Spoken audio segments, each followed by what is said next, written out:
Thank you for spending part of your night here. Your support keeps these stories alive. Now turn down the lights and let us begin. The first 3 knocks came from the inside of a tank that had been empty for 6 months. I was standing alone in the north gallery of the Calder Bay Aquarium when it happened. The overhead work lights were off, the public lights were on their overnight setting, and the big acrylic viewing window in front of me held nothing but darkness. No water, no fish, no divers, just a bare concrete basin on the other side of 4 inches of clear acrylic. Knock, knock, knock. Each one was slow and heavy, like somebody testing a wall with the flat end of a wrench. I remember looking down at my own hands, because for half a second I thought I had bumped the glass without noticing. Then I heard a faint scrape from inside the empty tank, low near the floor, and every hair on my arms lifted. My name is Grant Hale. At the time, I was the overnight life support technician at Calder Bay, a small regional aquarium built into an old ferry terminal. My job was pumps, filters, oxygen levels, temperature alarms, and the plumbing that kept several 100,000 gallons of salt water alive. The North Gallery was under renovation that winter. Its main exhibit, Ocean Window, had been drained while contractors replaced a cracked return manifold beneath the tank. The animals had been moved to temporary holding pools in the south wing. The viewing window remained in place, but behind it was a dry basin full of scaffolding, coiled hoses, plastic sheeting, and a layer of pale construction dust. Nothing inside that tank should have been able to knock. I stepped closer and aimed my flashlight through the acrylic. The beam reached the opposite wall and turned the scaffold poles into black ribs. I saw the center drain, a yellow shop vacuum, stacked pipe, and plastic sheeting over the service doorway. Nothing moved. Then my radio chirped at my belt. The sound made me jump hard enough to slap the glass. It was Kendra, my supervisor, checking in from home. She asked whether the new circulation pump had passed its overnight test.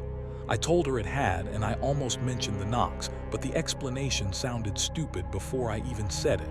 Empty tanks make noise. Acrylic expands and contracts. Steel framing settles. Buildings built on old docks have their own private language. So I told her everything was normal. The moment I said the word normal, the pressure gauge mounted beside the exhibit twitched. That gauge belonged to the drained ocean window loop. Its isolation valves were locked, the line was open to air, and the needle had been resting at 0 for weeks. It rose to 2 pounds. Then it dropped. I stared at it until Kendra asked whether I was still there. I said yes, signed off, and told myself the gauge was sticking. That was the first lie I told that night. The second was that I was going to ignore it. I walked around the exhibit and entered the staff corridor behind the North Gallery. The public side of an aquarium is blue light and curved glass. The back is concrete, condensation, and pipes running in every direction. Even after years there, I still had to read the labels. Ocean window return. North quarantine feed. Emergency overflow. Old bay intake decommissioned. The old intake was a 12-inch steel pipe running beneath the original ferry building toward the harbor. It had supposedly been capped and abandoned when the aquarium installed its closed-loop system. That week, a contractor named Nolan had been replacing the return manifold. He was quiet, careful, and had spent 20 years working municipal water systems. 3 nights earlier, he had left his tools in the pump room and never returned. The project manager said he had called in sick. I believed it. His tool cart was still parked under the old intake pipe. A wrench lay on the floor beside it. I crouched and found a dark crescent of moisture under the pipe flange. I touched it with one finger. The water was cold and salty. That should not have been possible. The nearest live seawater line was 10 feet away, and the ocean window loop was dry. I followed the wet seam to a new section of pipe hidden behind the cart. Somebody had removed the blind plate from the old intake and installed a temporary coupling. A black hose ran from that coupling into the renovation manifold. There was no tag on it, no lock, no entry in the overnight worksheet. I was still looking at the hose when I heard water moving inside the wall. Not a drip, not a trickle. A deep rush traveled through the pipe from left to right, stopped above my head, and then continued beneath the floor. The pressure gauge on the wall rose to 4 pounds. I said Kendra's name into my radio. The rush stopped, only the south wing pumps remained.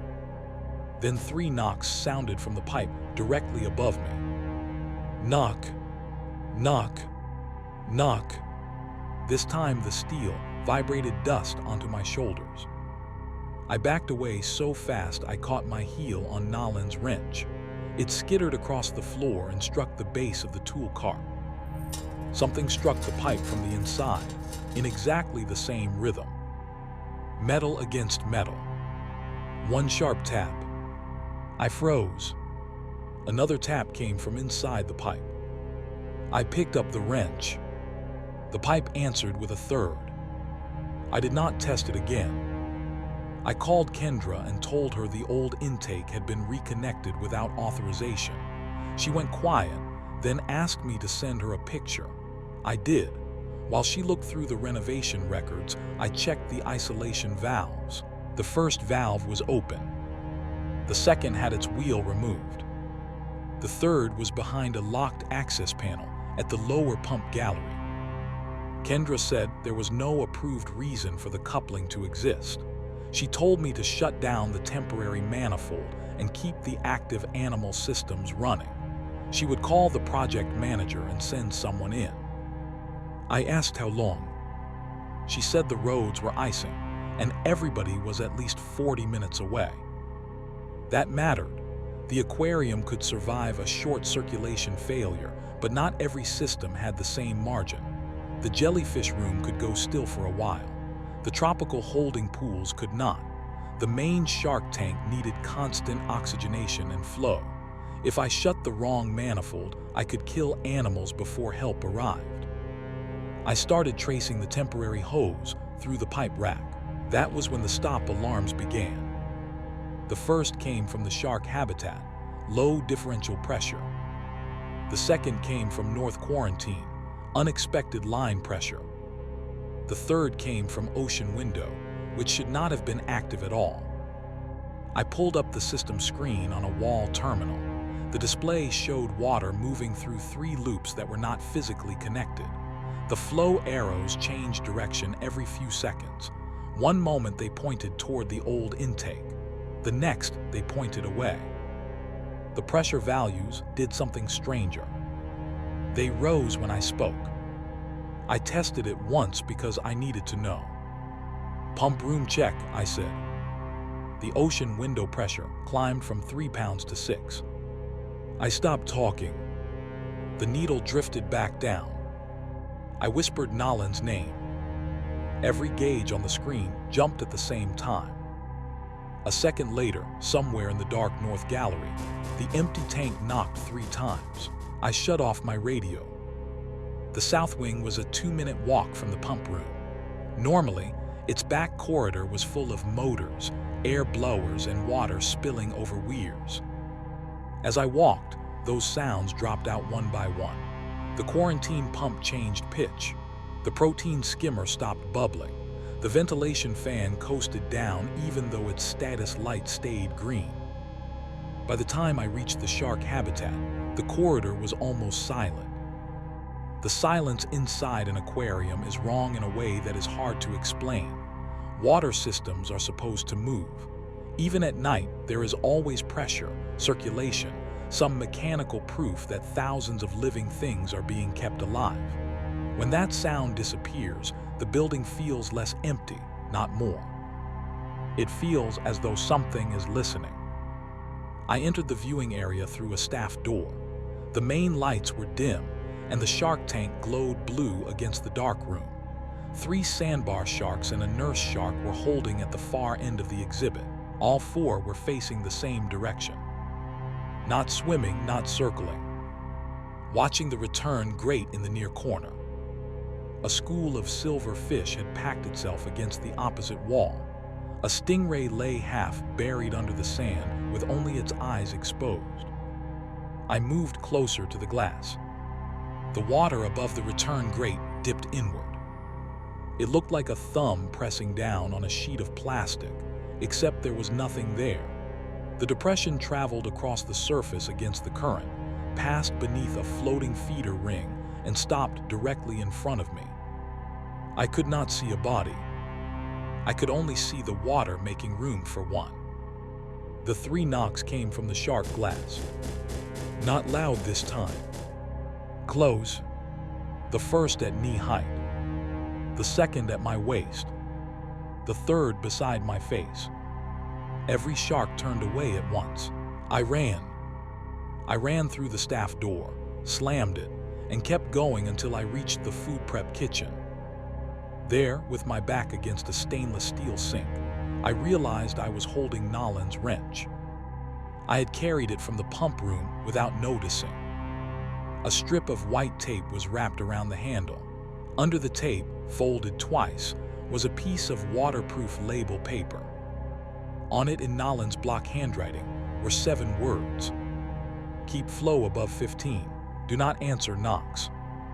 Below that smaller, he had written, it moves toward air when it hears you. I read the note 3 times. Then the building lost power. The lights went out. The pump stopped. The aquarium became so quiet I could hear blood moving in my ears. The emergency generator should have started within 8 seconds. I counted without speaking. 1, 2, 3. At 4, a knock sounded from somewhere beneath the kitchen floor. At 5, another came from inside the wall behind the sink. At 6, the third came from the stainless steel cabinet beside my head. The generator started. Red emergency lights came on. Most of the pumps restarted automatically, but the ocean window alarm changed from yellow to red. Flow 0. Pressure 9 pounds. The empty system was holding pressure with no pump running and no water in the tank. My radio came alive, even though I had switched it off. Static hissed from the speaker. Then I heard breathing. Slow, wet, close to the microphone. A voice came through the static. It sounded like Nolan. Don't let it settle. That was all.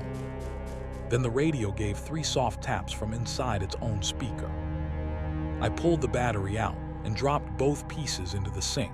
Kendra called my cell phone a few seconds later. I answered without speaking and listened until she asked whether I was safe.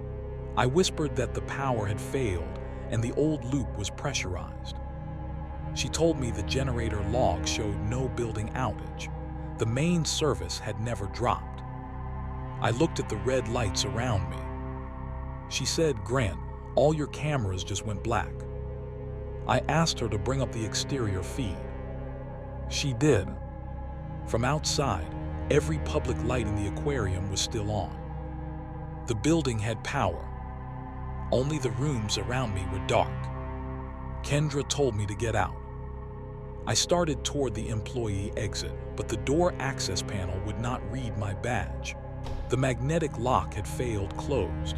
I could have broken the glass and triggered the fire release, but the moment I raised Nolan's wrench, every alarm on my phone changed. South holding oxygen low. Shark habitat flow low. Quarantine overflow high. The active systems were failing together. If I left, the animals might be dead before anyone reached the building. People ask why I stayed. Maybe they would have smashed the door and run. But I had cared for those animals for years. I knew which shark had to be hand-fed and exactly how long the tropical tanks could sit without heat and oxygen. Part of me still believed this was a mechanical failure made terrifying by darkness. So I turned away from the exit. I opened the life support control app and pushed every active pump above 20%. The shark flow recovered first. then quarantine, then the holding pools. The ocean window gauge rose to 12 pounds. The empty tank knocked once. I did not answer. It knocked again. I stayed silent. The third knock came from the kitchen doorway behind me. I turned slowly. The doorway was empty, but water was spreading across the floor from the dark corridor. It came in a thin sheet, moving uphill toward the sink. The water stopped at the toes of my boots. A line appeared in it, narrow and deep, as if something invisible had dragged one finger through the surface. The line curved around me. Then it continued toward the ventilation grate. I remembered Nolan's note. It moves toward air. The thing was not following water. It was using water to reach spaces where people breathed. I climbed onto the counter and shut the kitchen ventilation damper. The line in the water stopped. For a moment, the surface trembled. Then the 3 knocks came from inside the ventilation duct. I jumped down on the other side of the counter and ran for the pump room. I kept my mouth closed and tried not to breathe hard. Every door I passed gave a small metallic tick.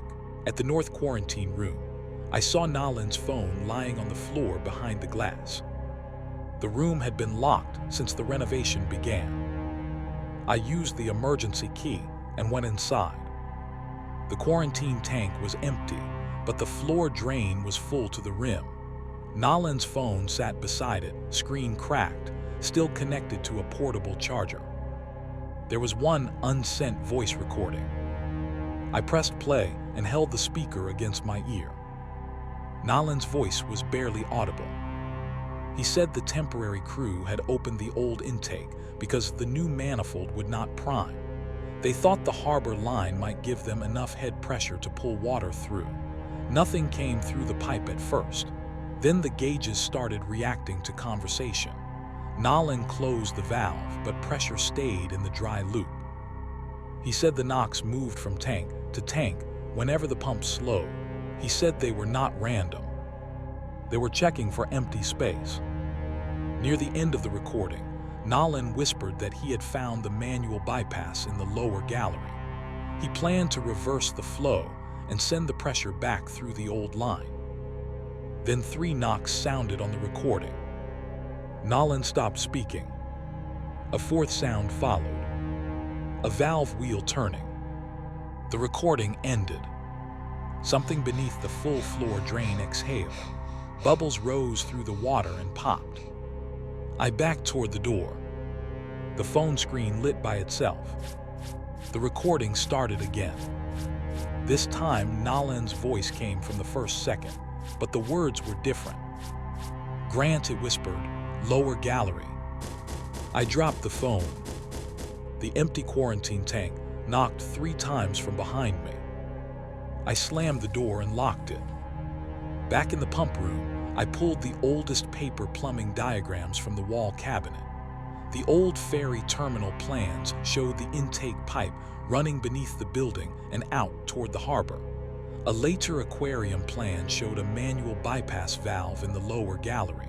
There was also a note beside the valve. "Reverse service only. Keep discharge tank connected." I had never seen that note before. The renovation crew had parked a portable holding tank outside the north loading dock to catch dirty flush water. A temporary hose connected that tank to the old manifold. I finally understood part of what Nolan had tried to do. If I could keep the thing moving, draw it into the old line, and reverse the bypass, I could push it out of the live systems. The portable tank would take the surge while the line cleared. The bypass had to be opened by hand in the lower gallery beneath ocean window. To draw pressure toward the empty tank, I would also have to create vibration inside it. The north gallery still had an exhibit sound system.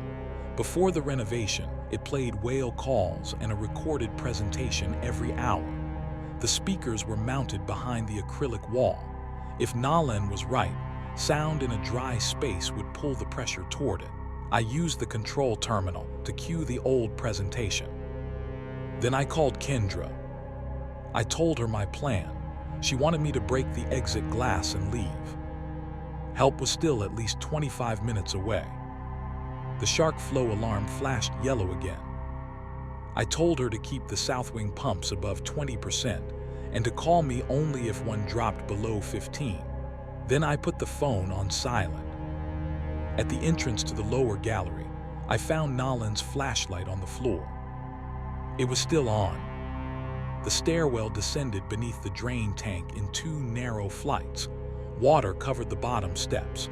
The concrete walls sweated in the red emergency light. I started the exhibit recording.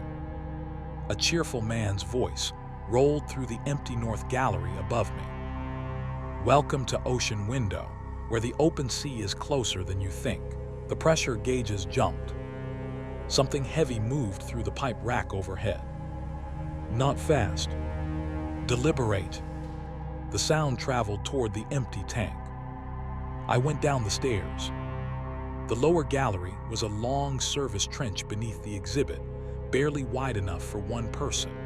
12-inch pipes ran along both walls. The manual bypass valve stood at the far end behind a waist-high safety rail. Water reached my ankles. I turned off my flashlight. Maybe I thought darkness would make me quieter. Above me, the recorded presentation continued. The speaker described migration, currents, and animals that traveled thousands of miles without being seen. The pipes around me began to knock. 3 on the left, 3 on the right, 3 beneath the water. Not all at once. They moved down the gallery in sequence, following the sound above. I stepped slowly, placing each boot flat to avoid splashing. Halfway to the valve, the presentation stopped. The emergency system had cut the public audio after 1 minute. The silence hit like a door closing. Every pipe around me went still. Then my cell phone vibrated in my pocket. Kendra was calling. I did not answer. The vibration stopped. A second later, 3 knocks came from the pipe against my left shoulder. My phone vibrated again. 3 knocks answered from farther down the line. The thing was following the vibration toward me. I took the phone out, held it over the water, and let it ring once more. Then I threw it toward the far end of the trench. It struck the concrete beside the bypass valve and skidded under the safety rail. Every pipe in the gallery hammered at once. The water around my legs surged toward the phone. I ran. Something moved beside me under the surface, keeping pace without making a wake. The water simply lowered around its shape. It was taller than my knee and longer than I could see. I reached the safety rail and climbed over. My phone was still vibrating on the floor. The bypass wheel would not move. I put Nolan's wrench on the stem and pulled. Behind me, the water rose. It did not splash. It climbed the safety rail in a smooth vertical sheet. The phone stopped ringing. 3 knocks came from the steel pipe directly in front of my face. The first dented the paint outward. The second bent the bracket. Before the third, I slammed my hand against the audio control on my phone. The Ocean Window presentation started again through the building speakers. The cheerful voice said, "Some creatures sense pressure long before they can be seen." The water dropped from the rail. The movement rushed away from me toward the tank above. The third knock sounded overhead, so hard dust fell from the ceiling. I pulled on the wrench with both hands. The valve broke loose. Once it moved, the wheel spun faster than it should have. Cold air blasted from the packing seal. Somewhere beyond the wall, the portable discharge tank groaned. I crossed to the pump control and switched the old manifold to reverse service. Nothing happened. The system demanded a manual confirmation code. I did not know it. The presentation continued above me. The thing was striking the dry tank now, 3 knocks at a time, each set louder than the last. I searched the control box. Nolan had scratched 4 numbers into the inside of the lid. I entered them. The reverse pump started. The lower gallery shook. Water shot through the old line and slammed me against the wall. Gauges spun past their limits.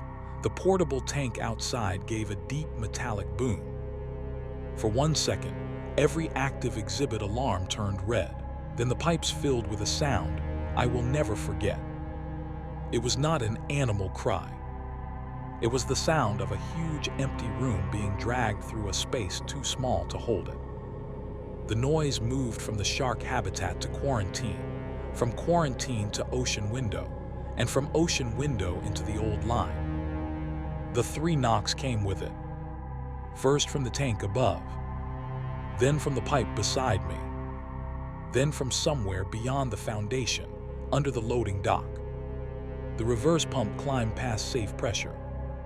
A warning flashed. Discharge capacity exceeded. The portable tank was not large enough. If I stopped the pump too early, whatever was moving through the line could settle in the building again. If I let it run, the temporary hose or the tank itself might rupture.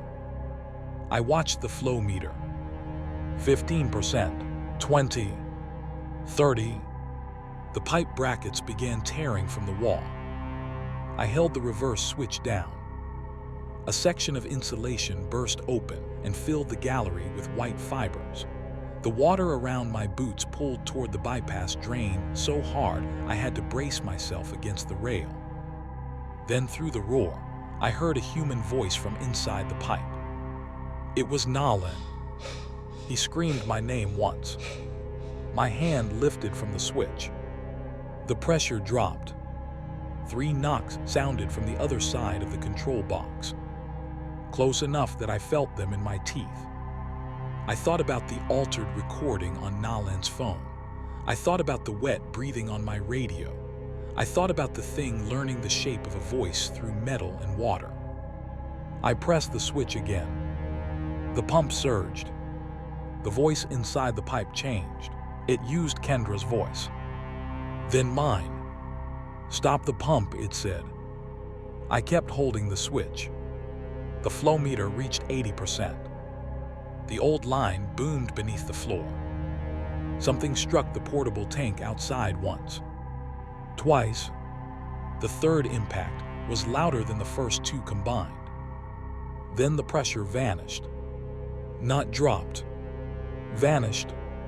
Every gauge snapped to 0. The reverse pump spun freely. The water around my boots stopped moving. For several seconds, the only sound was the recorded presentation finishing above me. Even in darkness, the voice said, the ocean is never truly empty. The public lights came back on. The Southwing pumps returned to their normal speed. My phone lay cracked beneath the safety rail.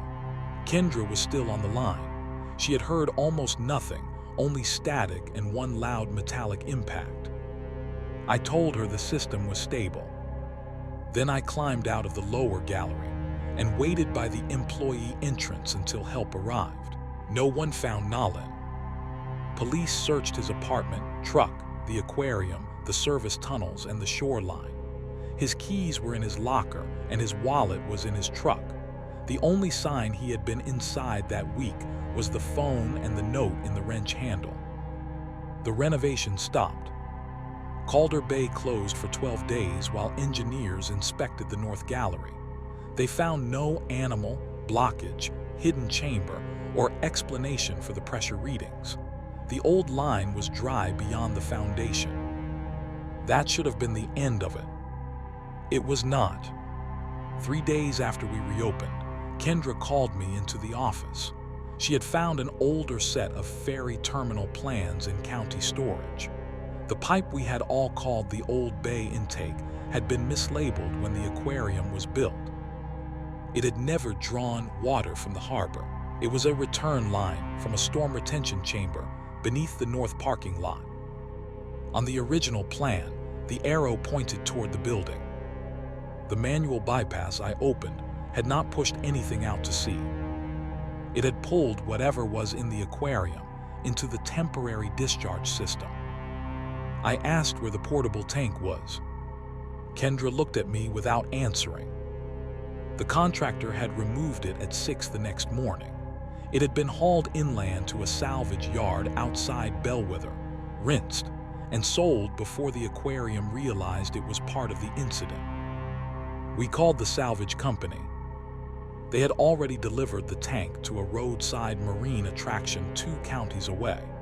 The owner planned to use it as an empty quarantine exhibit during renovations. Kendra reached him first. She told him not to connect the tank to anything and not to go near it alone. The man laughed. He said the tank had been sitting dry in his maintenance shed for 2 days. Then he stopped talking. Kendra put the call on speaker. At first, all I heard was a ventilation fan and the faint echo of a large metal room. Then the man whispered that somebody was inside the tank. Kendra told him to leave. He said the access hatch was still sealed. She told him not to open it. The man said he could hear breathing. And then over the phone, I heard 3 slow knocks.